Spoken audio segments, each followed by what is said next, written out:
China is basically building a very massive hydropower dam. It has now raised a very serious concerns in India. It is going to be a ticking time bomb.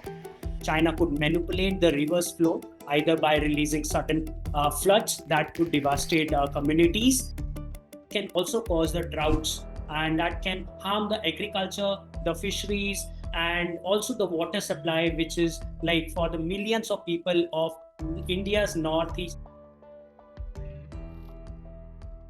China has begun construction of what will become the world's largest hydropower dam in Medog County, Tibet, sparking alarm downstream in India and Bangladesh.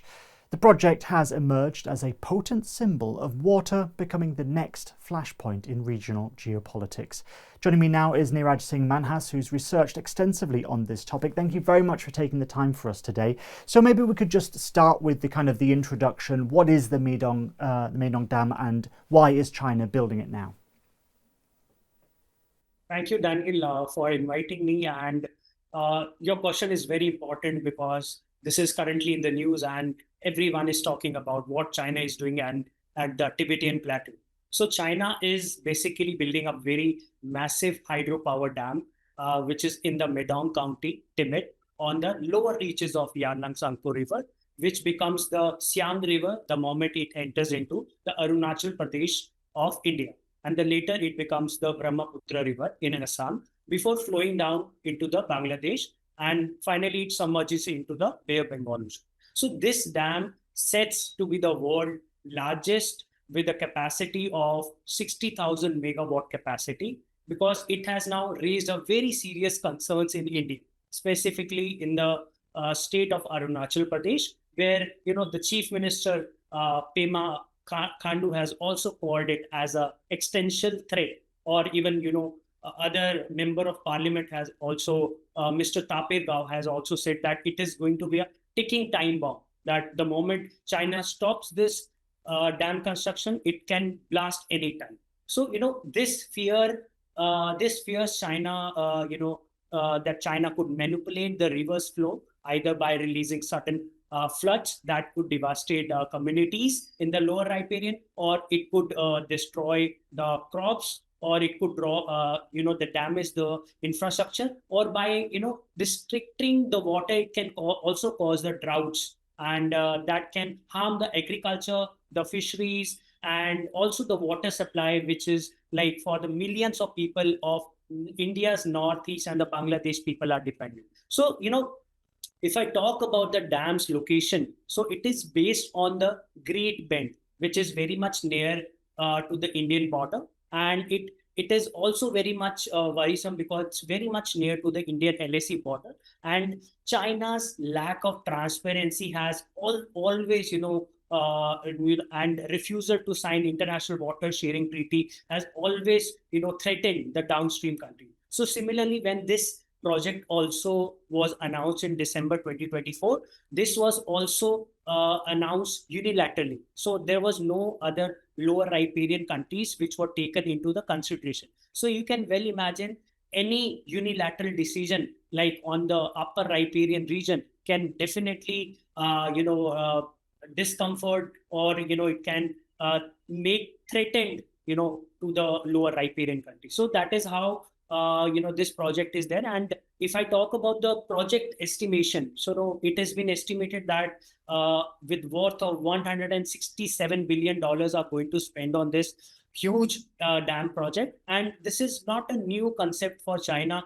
If you see in 2006, Three Gorges Dam, which is also known as the Super Dam, was already been constructed by China on the Yangtze River, and which is under right now functional. So this dam right now, last month only, the Chinese spokesperson has announced that now China has already started constructing this dam. So this would be seen that by the time in 2030s, if this dam gets completed by that time, so how much it is going to impact, it is very much obvious that the large number of consequences would not be seen immediately, but with the advent of time, this would be very much consequential to all the downstream countries. Okay, so India claims that downstream during dry season, this dam could restrict up to 85% of the river's flow, but China says the dam is run of the river and it won't alter downstream flows. Yes, rightly said, because China has claimed that the moment this dam was announced in December 2024, immediately India and the Bangladesh, they showed a strong protest against this unilateral decision. And in January 2025, um, uh, a, a strong protest from the Indian Ministry of External Affairs was given to China that this could definitely add a great threat to the lower riparian countries, which includes India and then the Bangladesh. But when it was countered to China, China stated that it is going to be on the run of the river dam. They claimed that, but however, and they also said that it is not going to be impacted. All the lower riparian countries will not be impacted because we are not going to, store the water or going to, use it against as a weapon. But just want to tell you the history of China. China, in this case, cannot be trusted because in the 12th five-year plan also, when they have targeted the upper and the middle reaches of Yarlung Tsangpo, where they also created a huge series cascades of dams at that point of a time also. So it has shown that, I can tell you that in 2020, 2020, there was a sudden release of water from the Tibetan plateau, which was connected to the sudden release of water from the middle reaches of Yarlung Tsangpo, and that was totally been connected with the that China has opened the gates of flood. And similarly in 2017 also, when the Tibetan water, which is a fresh source of river from the upper riparian, it turned into black and gray, and all the lower riparian country people, they were very much shocked and they were not able to drink that water because a lot of mining activities were taking place in the upper riparian. So you can well imagine what China says and what it does. There is a huge difference. Although they have claimed that it is going to be on the run of the river, then why it is known as the super dam? Why it is known as that it is going to supersede the Three Gorges Dam, which is currently, and it will generate the 3x energy. Although China has its renewable goals, where they are also planning that they want to get rid of the coal, and they want to focus more on the renewable source by 2060. However, we also need to see the history and the connection which it had with India and China. So both the countries have had the history of mistrust. So that, when it comes into the data sharing and when it comes to the transparency of the real-time data, you can well imagine since the Galwan Valley of 2020, the data has not been shared by China. So, and similarly in 2017 also, when the Doklam issue happened, China stopped sharing data with India. So there is a lack of transparency, no matter what China says that it is being constructed on the run of the river dam. But there are doubts, because there was initially, when this dam was announced in 2024 December, there were no blueprints, and eventually, if that was the case, a good amount of transparency would have been given to the lower riparian, whether it is India or the Bangladesh. And similarly, when I just mentioned about Doklam issue in 2017, when India was stopped sharing the data, Bangladesh was given the data. So you can well imagine the kind of a hypocrisy is there when it comes with China and India. And although right now the relations, because India, China, they sign MOUs, memorandum of understanding between data sharing. So that has also been expired in 2023. So there would be talks where the transparency and the other various parts would be considered if that is the case in India, China. Okay, but China could just say that India itself is being hypocritical here because it's built controversial dams like Farakka and Sardar. So doesn't that weaken New Delhi's credibility when it comes to criticize China when it does the same thing, obviously on a larger scale? Okay, so we need to understand there is always in the riparian relation there has been a lot of obligation or the moral duties of the riparian related countries. Like for example, Upper Riparian has its own duty where they need to take care of cater the needs of Middle Riparian or the Lower Riparian. Similarly, the Middle Riparian has its duty that the Upper Riparian country should also give the equitable share of water. Similarly, Lower Riparian country also need to. So there are different riparian the moral duties which a country needs to obey. So in case of India, because you mentioned about India, so want to highlight that India in this case is not a lower riparian. India in this case is a middle riparian. So India is in between, and lower to us is Bangladesh. And if anything or any country or any upper riparian country which is on the upper altitude, so you can well imagine it always have a it can always have a huge leverage on the lower riparian countries. So in this case, when any country takes a unilateral decision, any country which doesn't share the data sharing with the lower riparian, so itself, it becomes a huge issue to discuss between the other parts with the other counter countries. So you can well imagine with the case of India, India being a lower middle riparian country also, it has always taken and shared the water with Bangladesh. Although India and Bangladesh have also, have a joint river declaration which was signed in 1972. Similarly, in 1995, they also have a formal water treaty, which is also known as India-Ganges Water Treaty. So you can well imagine where India is trying to be, cooperative, trying to be more, playing a role of a big brother here.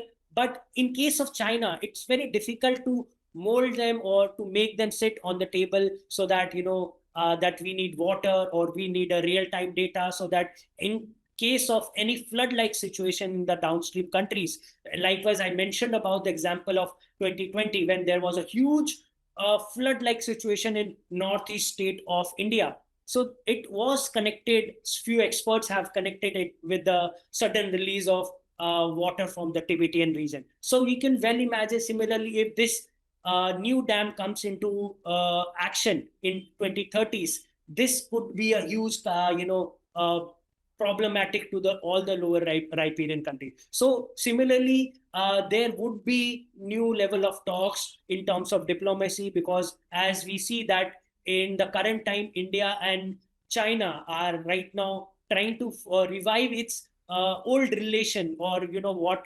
it was tinted in 2020 due to Galwan.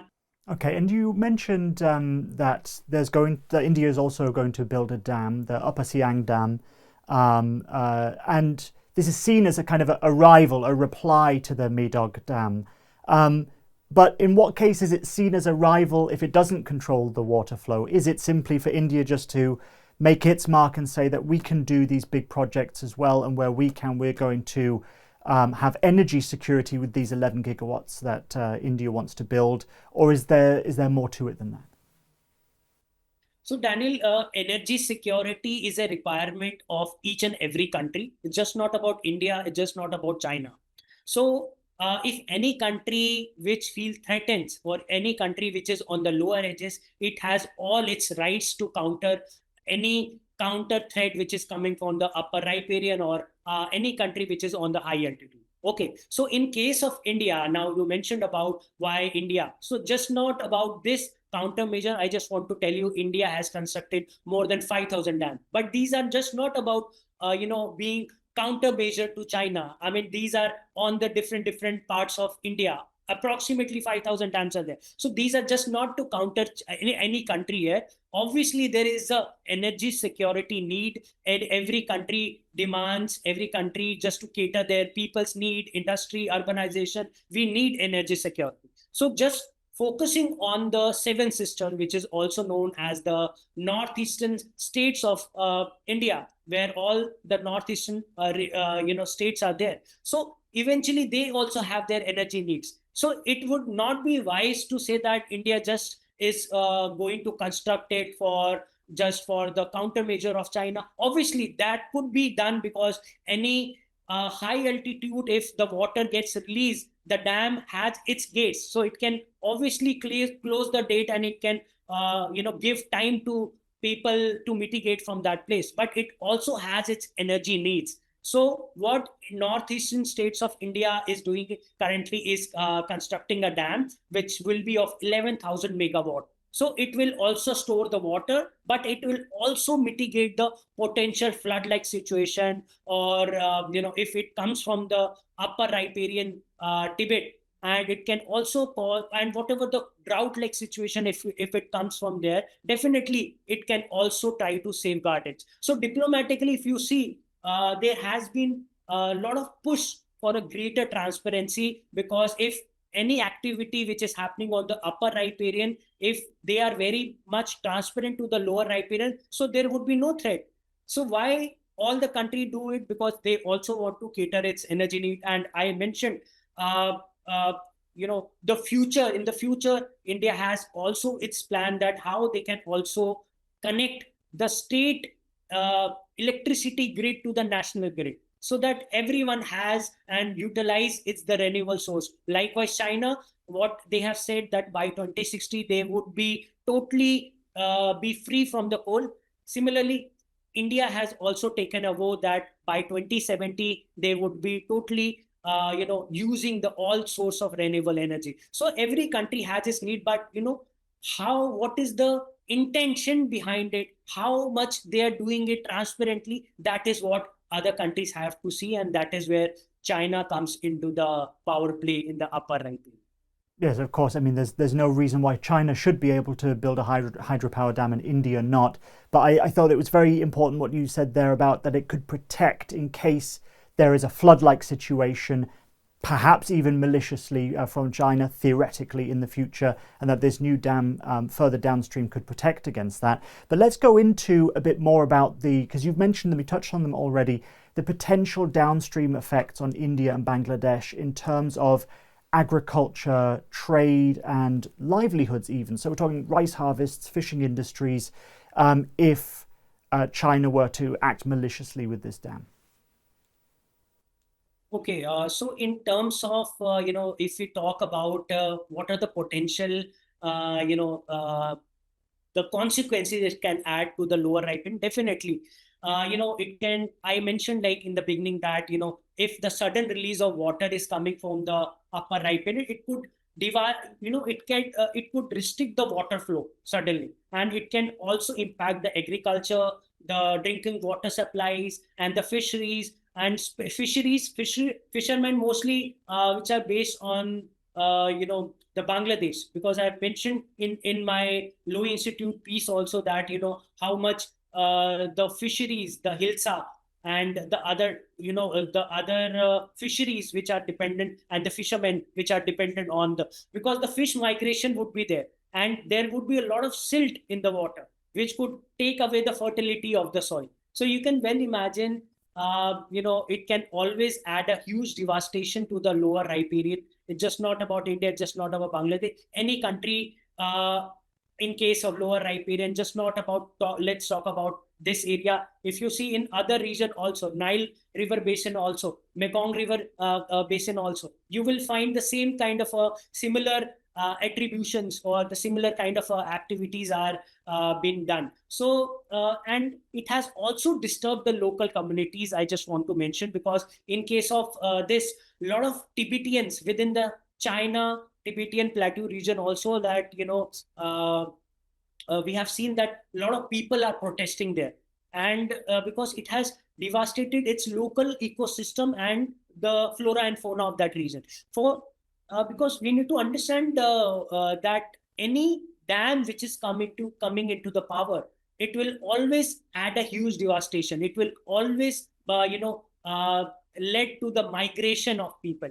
Similarly, in the Three Gorges Dam, which is there on the Yangtze River, it has migrated, or it has led to the people migration of more than 1.2 billion million people. So you can well imagine that is also happening, but it is also adding a huge disadvantage to the local communities or the ecosystem or flora or fauna I just mentioned. So definitely it has a huge impact.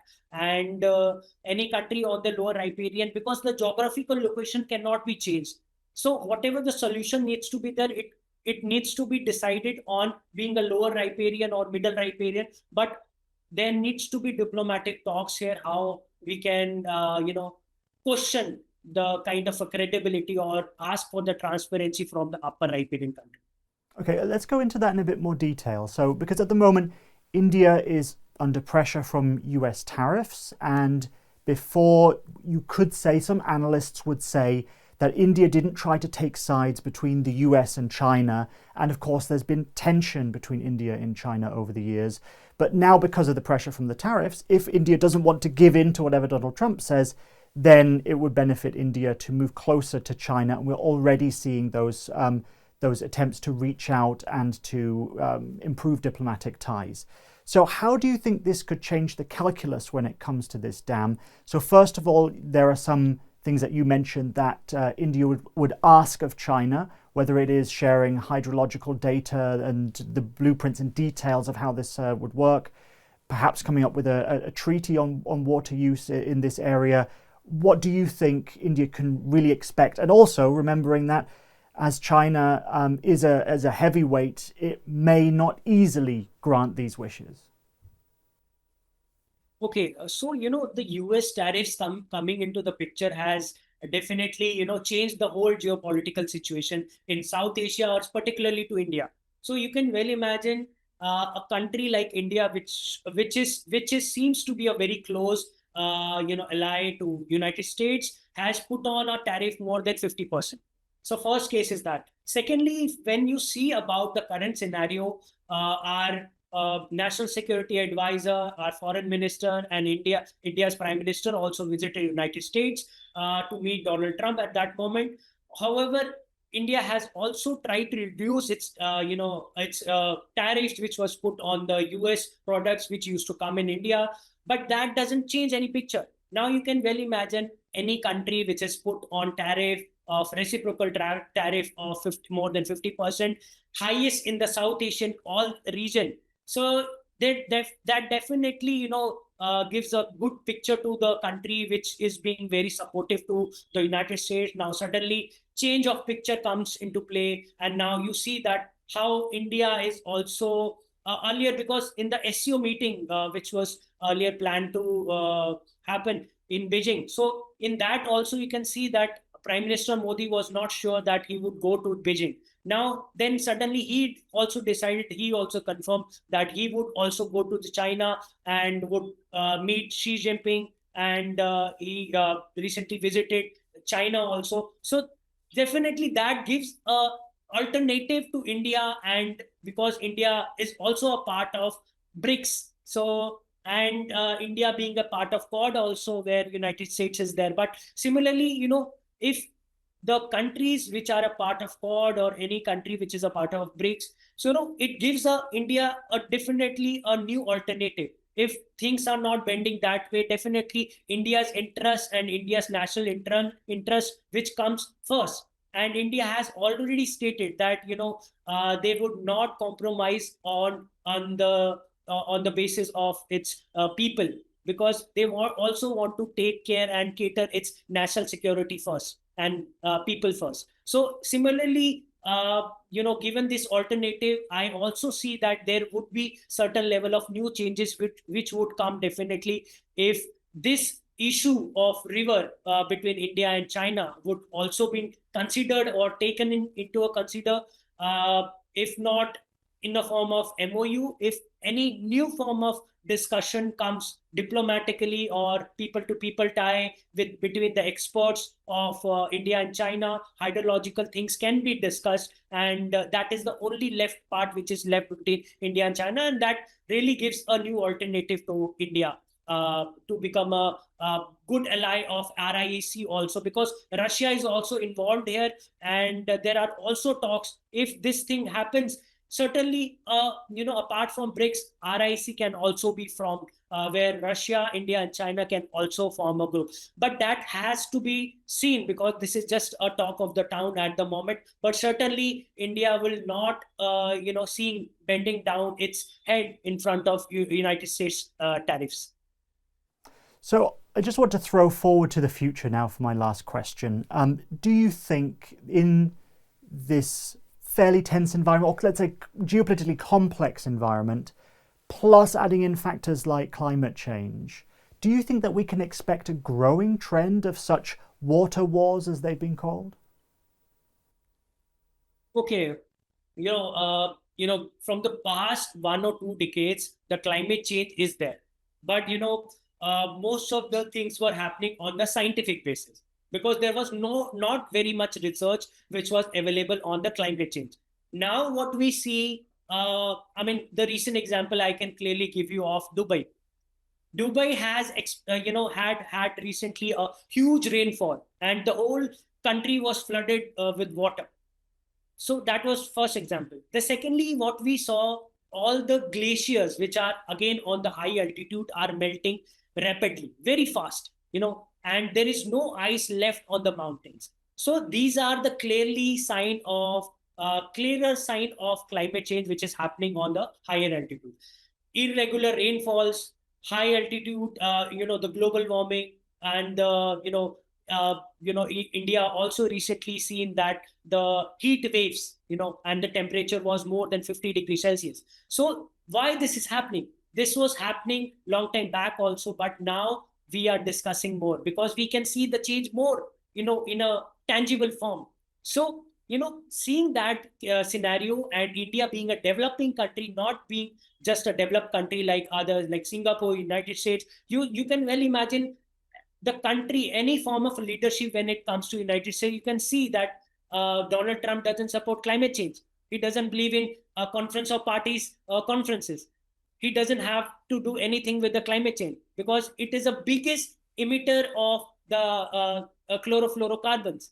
So you can well imagine if the developed countries like United States or other countries are also not supporting or giving away this initiative of climate change, how would the other countries will learn from them? So definitely this is a very growing big challenge of climate change, and I also believe that India can also play a very big role in the South Asian region because in out of all the South Asian region, India can develop this huge voice, becoming a leader in terms of renewable source of energy, how they can promote the new NDCs, which is national determined, the NDCs which are there. So you can well imagine. In case of climate change, also a lot of initiative needs to be done, and if not tackled initially, at this moment, so this can lead to a huge disadvantage to the other smaller countries, if not India. Well, I think you've certainly added a lot of detail to our understanding of this controversial construction of the dam, certainly from the Indian perspective. Thank you very much, Neeraj Singh Manhas, for all the detail that you've given us there. Thank you.